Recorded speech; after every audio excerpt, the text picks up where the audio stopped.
দিলি আমার অনেক বড় উপকার। ভাই তুই এরম সময় আসিস, আসলে কি যে কব। আচ্ছা, এনজিও লোকের সাথে তুই সব কথাবার্তা বলিসিস? হ্যাঁ ভাই, সব কথাবার্তা কমপ্লিট। এখন আপনার শুধু একটা সই আচ্ছা লাগবে। ঠিক আছে, তাহলে তুই এনজিও লোককে আমার এই দোকানে নিয়ে আসিস, আমি স্বাক্ষর করে দিবানে। আচ্ছা ভাই ঠিক আছে। আচ্ছা আজকে ভাই। আপনি আমার অনেক বড় একটা উপকার করলেন। আচ্ছা ঠিক আছে, যা।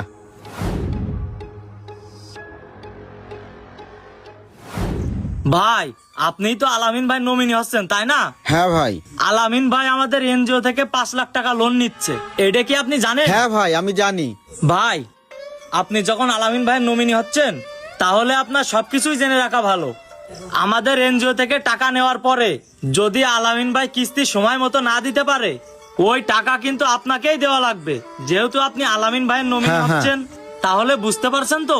হ্যাঁ ভাই। আচ্ছা ঠিক বুঝতে আছে ভাই, পারছি। আমি সকল কাগজ রেডি করে নিয়ে আসছি। এই যে দেখেন, এখানে লেখা আছে নমিনির স্বাক্ষর, এখানে একটা সই করেন। এই হ্যাঁ ভাই, জায়গায় এই তো ভাই? এখানেই। এই যে ভাই পাশে আর একটা জায়গা আছে, এখানেও সই করেন।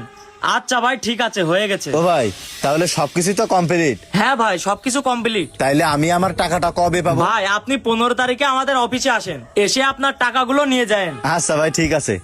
ভাই তাহলে আমি এখন আসি, ভালো আচ্ছা থাকবেন। ভাই। আসসালামু আলাইকুম। ভাই ওয়ালাইকুম তাহলে আসসালাম। চলে গেলাম, আচ্ছা ভাই, ঠিক আপনি আছে। অফিসে চলে যান। ভাই হ্যাঁ। আজকে আপনি আমার অনেক বড় একটা উপকার করলেন। আপনার এই উপকার আমি কোনোদিন ভুলবো না। আরে ভাই, ভাই হিসেবে যে তোর জন্য একটু করতে পারিছি, এটাই